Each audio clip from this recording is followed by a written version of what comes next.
Howdy, prospector! We're bailing water out of mine shafts and panning for gold today. That's right, it's Big Thunder Mountain Railroad from Funko Games. In the wildest game in the wilderness, 2 to 4 players move their mine carts through the shafts of Big Thunder Mountain, picking the rocks or panning the water for gold. Players earn points for their finds along with spending them for helpful mining upgrades. The player with the most points at the end of the game wins. Setup begins with the mine tray placed in the center of the play area. Assemble the game board around the tray with the town area on top, then place the mountain peak at the top of the mine. Next, take the marbles, which come in 4 colors, and set aside the 2 red marbles. Then mix the remaining marbles together and place them into the basin and place the mine cover on top. Drop 1 of the red marbles into the basin and return the spare marble to the box. Then prepare the mine shafts by running marbles from the mountain once per player in the game. We're setting up for a 4-player game today, so we'll turn the mountain peak 4 times to deposit that many marbles into the mine shafts. Next, each player takes a reference card, choosing a color and taking the matching player mat, mine cart, placing it in the matching space of the track in town, locomotive placed on the start space of the score track, and 8 starting supply cards, marked as such on the bottom of each card. Shuffle these into a face-down draw deck next to the player mat and draw a personal hand of 4 cards. Separately shuffle and place the fate cards and town shares cards face down near the board. Draw a number of town shares cards from the deck equal to the number of players minus 1. So in our case, that's 3 cards, and set them near the score track without revealing them. Set the supplies mat below the score track and shuffle the non-starting supply cards, setting them in a face-down deck to the left of the mat.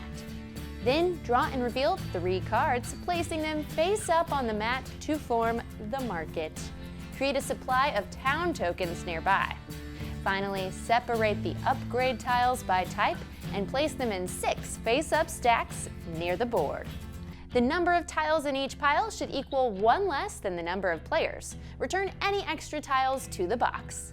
After setup is completed, the first player to shout "Yee-haw!" takes the first turn. Gameplay occurs in turns, each divided into 3 little steps. Run marbles, play cards, and draw.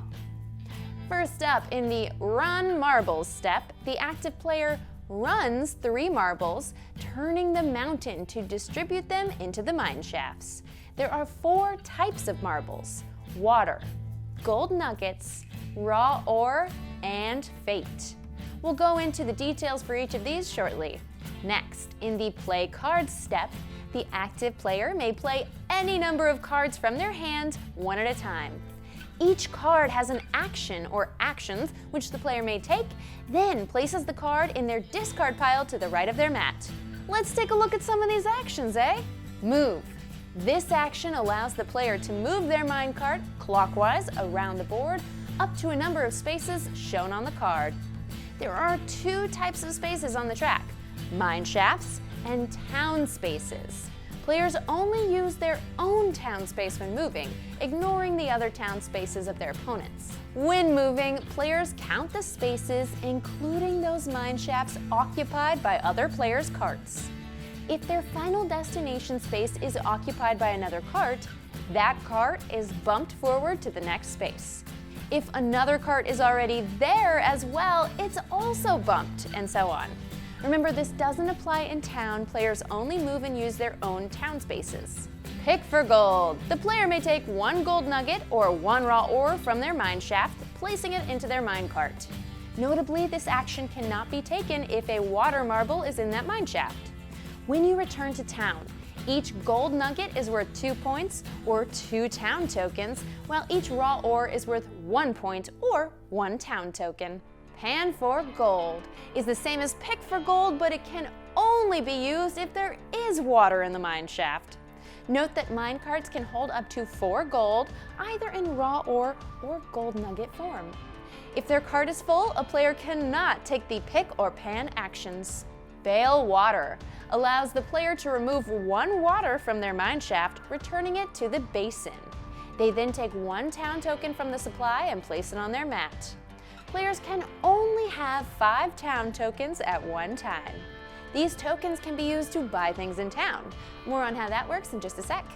Resupply allows the player to take one of the face-up supply cards from the market, placing it into their personal discard pile.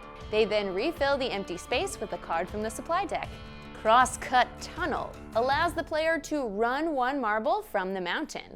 After running, they may then move to the mine shaft where the marble landed, bumping any cart already there. Discard to move. This allows the player to discard the card to move the mine cart one space instead of taking the other actions on that card. At any time on their turn, if their mine cart is in town, the active player may take either or both of the town actions, which include sell gold. The active player may sell the gold in their mine cart for either town tokens or points. Raw ore earns 1 point or 1 town token, while gold nuggets earn 2 of either. The player drops the gold in the basin, places any town tokens they earn on their mat, and moves their locomotive on the score track for any points. Buy an upgrade or town share. This allows the player to spend town tokens from their mat to gain one of the following.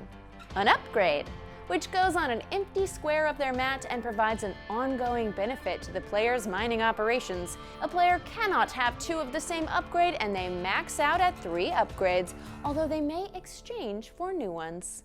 1 town share, which the player draws from the top of the town shares deck, placing it face down in their play area.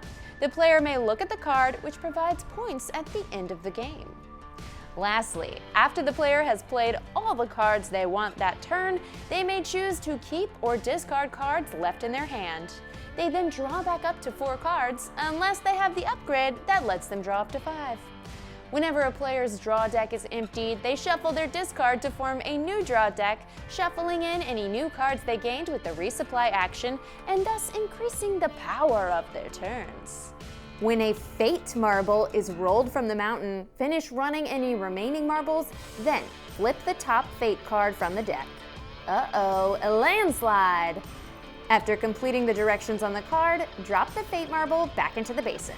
Turns continue until one player scores 20 points, either landing on or passing the starred space on the score track.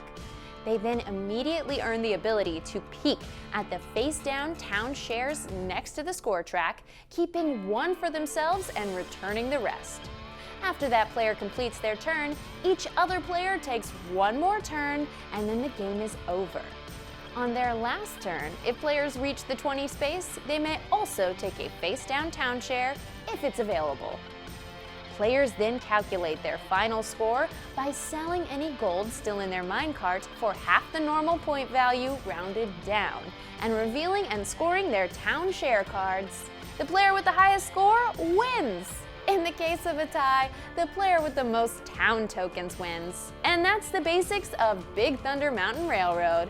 I'm Becca Scott, and you can watch me teach more games right here on Geek and Sundry. We'll see you around.